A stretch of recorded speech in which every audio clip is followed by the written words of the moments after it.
पूर्वांचल के लोगों के खिलाफ अरविंद केजरीवाल के आपत्तिजनक बयान के बाद दिल्ली में बीजेपी आक्रोशित है और बड़ी संख्या में पार्टी के नेता और कार्यकर्ता जोरदार प्रदर्शन कर रहे हैं। केजरीवाल के बयान से एनडीए के नेताओं के साथ साथ बिहार के लोग भी गुस्से में हैं।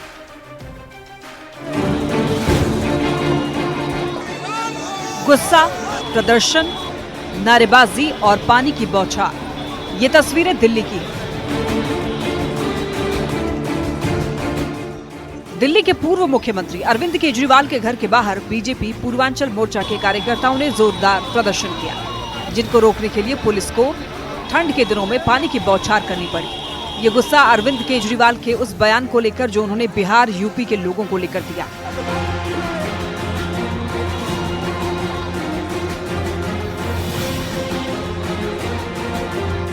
केजरीवाल के बयान पर बिहार के नेताओं ने भी जबरदस्त आक्रोश जताया है। बिहार के लोगों को लेकर आपत्तिजनक टिप्पणी करने का काम किया है, इसको कतई बर्दाश्त नहीं किया जा सकता। केजरीवाल के बयान पर पलटवार करते हुए केंद्रीय मंत्री गिरिराज सिंह ने उन्हें फर्जी बता डाला। जो खुद धोखेबाज है, जिस थाली में खाते हैं केजरीवाल उसी में छेद करते हैं, नमक हराम है। तो केंद्रीय मंत्री ललन सिंह ने कहा कि दिल्ली देश की राजधानी है, किसी की जागीर नहीं। उनके चेहरे से नकाब उतर गया है और वो हताशा में इस तरह का बयान दे रहे हैं। वहीं जेडीयू के कार्यकारी राष्ट्रीय अध्यक्ष संजय झा ने कहा कि अरविंद केजरीवाल पूर्वांचल के लोगों का वोट लेकर सरकार बनाते हैं और फिर बार बार उन्हीं का अपमान करते हैं। दिल्ली में जो बिहार और यूपी के लोग रहते हैं उसी की बदौलत दिल्ली चलता है। अगर ये लोग काम करना बंद कर दे, चले जाए, दिल्ली बंद हो जाएगा। हिंदुस्तानी आवाम मोर्चा के संरक्षक और केंद्रीय मंत्री जीतन राम मांझी ने तो दिल्ली के चुनाव में केजरीवाल को पूरी तरह से नकारने की अपील की है। हमारे बिहार के लोग हैं, उत्तर प्रदेश के लोग हैं, संज्ञान में लें। आने वाले चुनाव में ऐसे आदमियों के पार्टी को निश्चित रूप में नकारें। फिलहाल बिहार यूपी के लोगों को लेकर दिए गए केजरीवाल के बयान ने ठंड के मौसम में देश की राजनीति को गर्मा दिया है। वैसे ये कोई पहला मौका नहीं है जब बिहार के लोगों को लेकर दिए गए केजरीवाल के बयान पर माहौल गरमाया हो। Bureau report, news 18।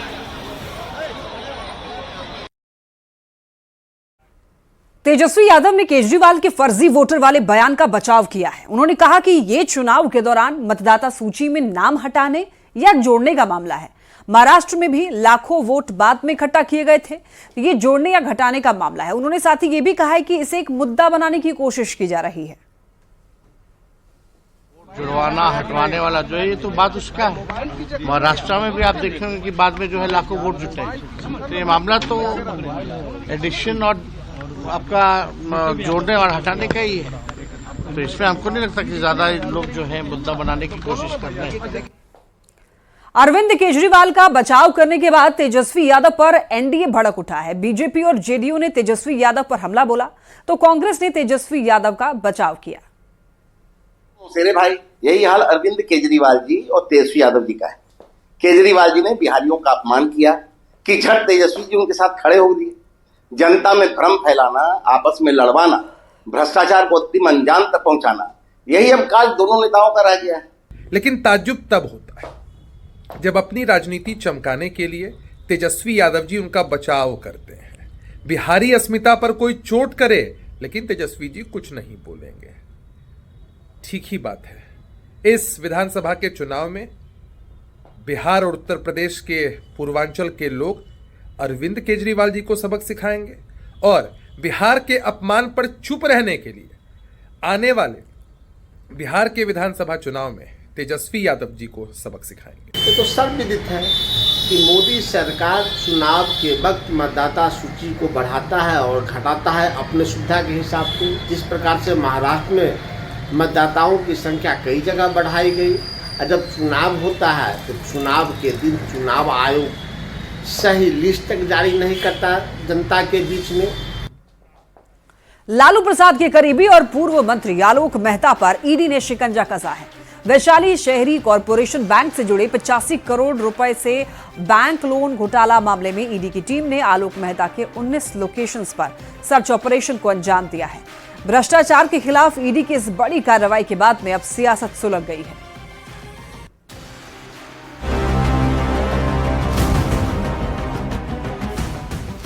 भ्रष्टाचार के खिलाफ बिहार में केंद्रीय एजेंसियों का एक्शन जारी है। बिहार में ईडी ने शुक्रवार को बड़ी कार्रवाई की। लालू प्रसाद के करीबी और बिहार के पूर्व मंत्री आलोक मेहता के ठिकानों पर ईडी ने धावा बोल दिया। पूर्व मंत्री आलोक मेहता और उनसे जुड़ी कई कंपनियों के खिलाफ सर्च ऑपरेशन की कार्रवाई की गई है।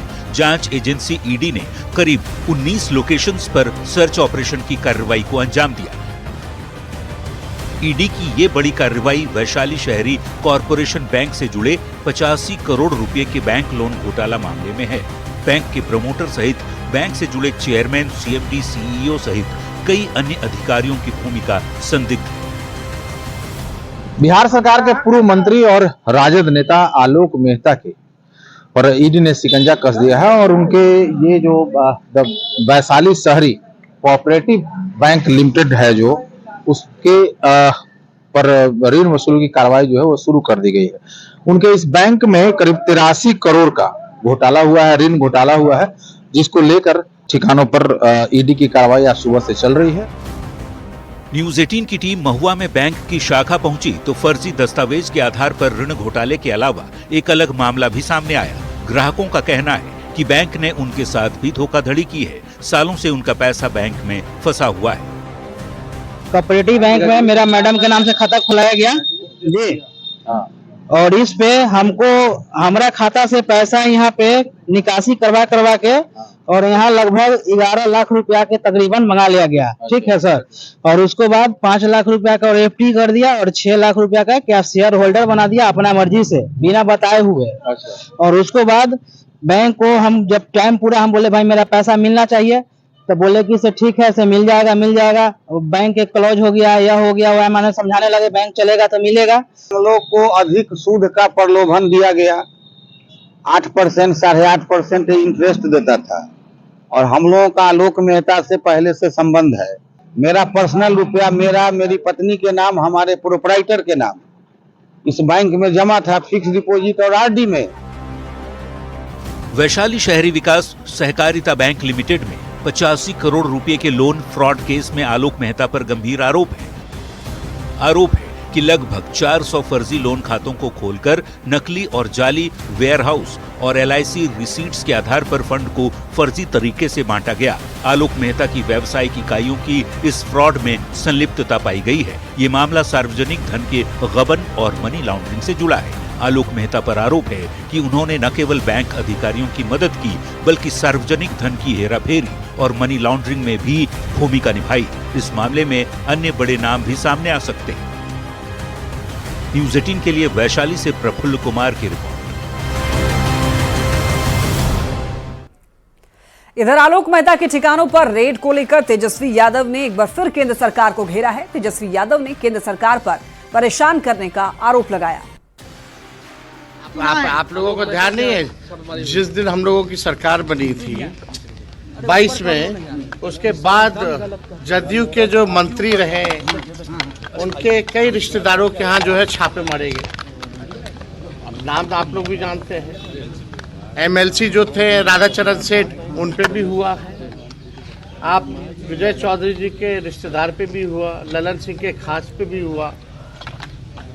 अब जो है चुनाव पास आता जाएगा तो लोग करते जाएंगे, लोगों पर छापा ईडी। और क्या है, बीजेपी के पास कुछ है इसके अलावा और कुछ है क्या? चुनाव बिहार का आएगा तो इसको पकड़ेंगे, इसको पकड़ेंगे, तंग करने का प्रयास करेंगे ताकि लोग काम ना कर पाए। और क्या? आलोक मेहता के ठिकानों पर रेड पर देखिए बिहार जेडीयू अध्यक्ष उमेश कुशवाहा ने प्रतिक्रिया दी है। उनका कहना है कि जो जैसा करेगा उस पर वैसी ही कार्रवाई होगी। आलोक जैसा करेगा वैसा है। हम कहते हैं कि वैशाली जो है जो सहकारिता बैंक है उसमें अनियमितता का जो लेकर छापामारी चल रहा है, तो आपको मालूम ही जो जैसा करेगा वैसा पड़ेगा। नेता प्रतिपक्ष तेजस्वी यादव ने नीतीश सरकार पर निशाना साधा है। तेजस्वी यादव ने कहा है कि बिहार में डीके टैक्स चल रहा है, ना तो मुख्य सचिव की चल रही है ना डीजीपी की। रिटायर्ड अधिकारी पूरा सिस्टम चला रहे हैं। ये बड़े पद जो हैं डीजीपी का हो, मुख्य सचिव का हो, अब केवल ऑर्नामेंटल ही रह गया है। वही रिटायर्ड जो अधिकारी हैं वही लोग जो है बिहार चलाने का काम कर रहे हैं। अभी डीके टैक्स जो है वो चल रहा है पूरी तरीके से बिहार में, वसूली, अधिकारियों का इधर से हेरा फेरी, ट्रांसफर पोस्टिंग। तेजस्वी यादव के डीके टैक्स वाले बयान पर बीजेपी ने पलटवार किया। बीजेपी प्रवक्ता अरविंद सिंह ने कहा है कि टैक्स तो लालू राबड़ी के शासन में वसूला जाता था। तेजस्वी यादव जी, आपको अब डीके टैक्स दिखाई पड़ रहा है। आपको माई बाप बेटा बहन टैक्स नहीं दिखाई पड़ता था कि राजद के शासन काल में बाप, मां, बेटा और बहनों को भी टैक्स देना पड़ता था। मामा तक टैक्स लेने का रिकॉर्ड बनाए हुए हैं। और रिटायर अधिकारियों, जो नौकरी पर थे अधिकारी, वो आपके पिता के शासनकाल में उगलदान और खैनी बनाने का काम करते थे। आरजेडी के पूर्व एमएलसी विशुनदेव राय का निधन हो गया है। उनके पार्थिव शरीर को आरजेडी कार्यालय लाया गया और पार्टी ऑफिस में आरजेडी अध्यक्ष लालू प्रसाद सहित कई नेताओं ने विशुनदेव राय को श्रद्धांजलि दी।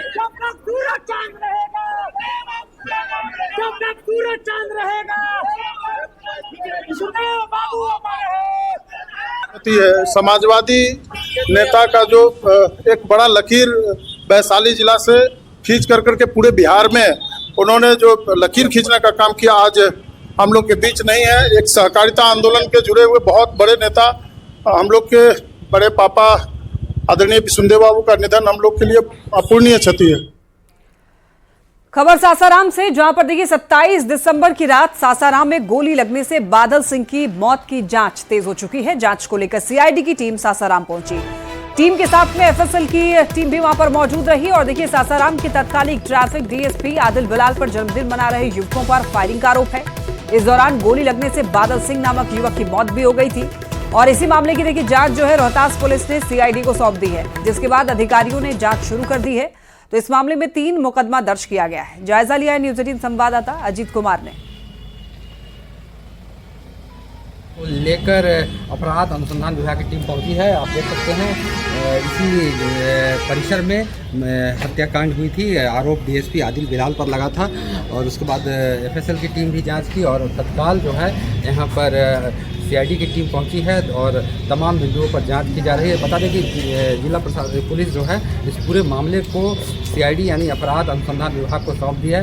उसके बाद पूरी जांच और कार्रवाई की प्रक्रिया उसी के अधीन है। आप देख सकते हैं कि इसी परिसर के आसपास वारदात हुई थी और जो सड़क के बगल में ही है और यहाँ पर चूँकि पुलिस बल की लगातार तैनाती की गई है। अब चूँकि एफएसएल की टीम के साथ जो अपराध अनुसंधान विभाग है उसकी पूरी टीम यहाँ पहुँची है और जांच की प्रक्रिया, जो सीआईडी की जांच की प्रक्रिया है वो शुरू हो गई है। अजीत कुमार, न्यूज 18 सासाराम। प्रधानमंत्री